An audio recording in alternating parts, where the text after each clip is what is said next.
ಆಗ್ಬಿಟ್ಟಿದೆ. ಅರ್ಥ ನಗರೋತ್ಥಾನ ಯೋಜನೆ ಏನು ಸರ್? ನಗರೋತ್ಥಾನ ಯೋಜನೆ ಯಾರು ಸರ್? ಎಲ್ಲಿಂದ ಸರ್ ಅದು?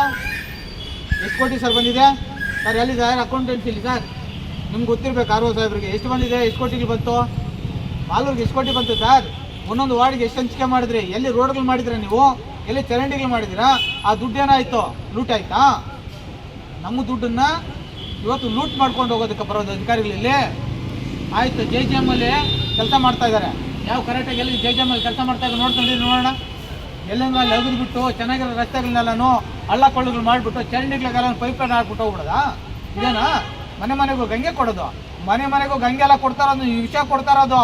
ಚರಂಡಿ ಪಕ್ಕದಲ್ಲಿ ಹಾಕಿದಿರಿ, ಚರಂಡಿಯಲ್ಲಿ ಹಾಕಿದಿರಿ, ಚರಂಡಿ ನೀರಿಗೆ ಪೈಪ್ ಲೈನ್ ಮಿಕ್ಸ್ ಆಯಿತು ಅಂದರೆ ನೀವು ಮನೆ ಮನೆಗೂ ಜಲ ಕೊಡಲ್ಲ, ನೀವು ವಿಷ ಕೊಡ್ತೀರಿ. ನೀವು ಇಷ್ಟೆಲ್ಲ ಸಮಸ್ಯೆಗಳಿದೆ. ನಮಗೆ ನೀವೇನಾದರೂ ಸರ್, ನೀವೇನಾದರೂ PWDನೋ ನಮ್ಗೆ ಬೇಕಾಗಿಲ್ಲ. ನಮಗೆ ನಗರಸಭೆನೇ ಗೊತ್ತಿರೋದು. ತಾಲೂಕನ್ನು ಪಟ್ಟಣನ ಸ್ವಚ್ಛವಾಗಿ ಕಾಪಾಡ್ತಕ್ಕಂಥದ್ದು, ಸಾರ್ವಜನಿಕರಿಗೆ ಕಣ್ಣಿಗೆ ಕಾಣ್ತಕ್ಕಂಥದ್ದು ನಗರಸಭೆನೇ. ನಗರಸಭೆನೇ ಇವತ್ತು ಗಲೀಜಾಗಿದ್ದರೆ ಸಾರ್ವಜನಿಕರು ಅದನ್ನು ಸಹಿಸ್ಕೊಳ್ಳೋಕ್ಕಾಗೋದಿಲ್ಲ. ಇನ್ನೊಂದು ಹೇಳ್ತೀನಿ ಕೇಳಿ ಸರ್, ಅಂಗಡಿ ಮಳಿಗೆಗಳನ್ನು ಮರು ಹರಾಜು ಮಾಡಲಿಕ್ಕೆ ನೀವೇನೋ ಆಕ್ಷನ್ ಮಾಡ್ತೀವಿ ಅಂದರೆ ಬೇಕಾದ್ರೆ ನಾವು ಹೇಳ್ತೀವಿ. ಇಲ್ಲಿಂದ ಇಲ್ಲ ಬೇಕಾಗಿಲ್ಲ ಸರ್, ಅವಶ್ಯಕತೆ ಇಲ್ಲ. ಈಗ ಕಾನೂನಲ್ಲಿ ಇದೆಯಾ? ನಿಮ್ಮ ಕಾನೂನಲ್ಲಿ ಇದೆಯಾ? KPM ಆಕ್ಟಲ್ಲಿ ಇದೆಯಾ? ನೋಟಿಸ್ ಕೊಟ್ಟು 3 ನೋಟಿಸ್ ಕೊಟ್ಟು 4ನೇ ನೋಟಿಸ್ಗೆ ಮತ್ತೆ ಹರಾಜು ಮಾಡ್ಬೇಕು ಅನ್ನೋದು ಏನಿದೆಯಾ? ಹೇಳಿ ಸರ್, ಯಾವ KPM ಆಕ್ಟಲ್ಲಿ ಯಾವ್ದಿದೆ ಹೇಳಿ, ಒಂದು ಹೇಳಿ. ಅಲ್ಲ, ನೀವು ರೆವಿನ್ಯೂ ಆಫೀಸರ್, ಈಗ ನೀವು ನಗರಸಭೆಗೆ ನೀವು ರೆವಿನ್ಯೂ ಆಫೀಸರ್ ತಗೊಬನ್ನಿ. KPM ಆಕ್ಟಲ್ಲಿ ಎಲ್ಲಿ ಮರು ಹರಾಜು ಮಾಡೋದಕ್ಕೂ ಮುಂಚಿತವಾಗಿ 3 ನೋಟಿಸ್ ಕೊಡಬೇಕು, 4 ನೋಟಿಸ್ ಕೊಡಬೇಕು ಅನ್ನೋದು ತಗೊಬನ್ನಿ ನೋಡೋಣ. ಅದು 5% ಅಂತ ಹೇಳಿದ್ರಲ್ಲ, ಎಲ್ಲಿ ಕೋರ್ಟ್ ಆರ್ಡರ್ ಕೊಡಿ ನೋಡೋಣ. ಕೊಡಿ ನೀವು. ಏನು ಸರ್ ಗೌರ್ಮೆಂಟ್ ಸರ್ಕ್ಯುಲರ್? ಆಯ್ತು, ಕೊಡಿ ನೀವು.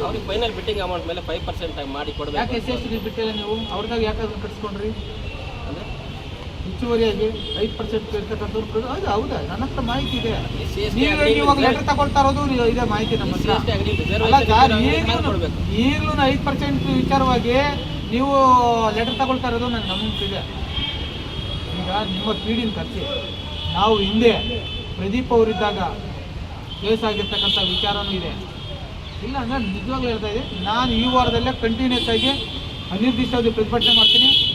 ಈ ತಾಲೂಕಿಗೆ ಏನೋ CM ಬರ್ತಾರೆ, ಏನೋ ಉದ್ಧಾರ ಮಾಡೋದಕ್ಕೆ CM ಬರ್ತಾ ಇದ್ದಾರೆ ಅಂತೇಳಿ ನೀವು ಮಾಡಿರ್ತಕ್ಕಂಥ ಗನಾಂಧಾರಿಯನ್ನ ಕಪ್ಪು ಬಾವುಟನ ಪ್ರದರ್ಶನ ಮಾಡೋದ್ರ ಮುಖಾಂತರನೇ ಸ್ವಾಗತವನ್ನು ಬಯಸ್ತೀವಿ ನಾವು.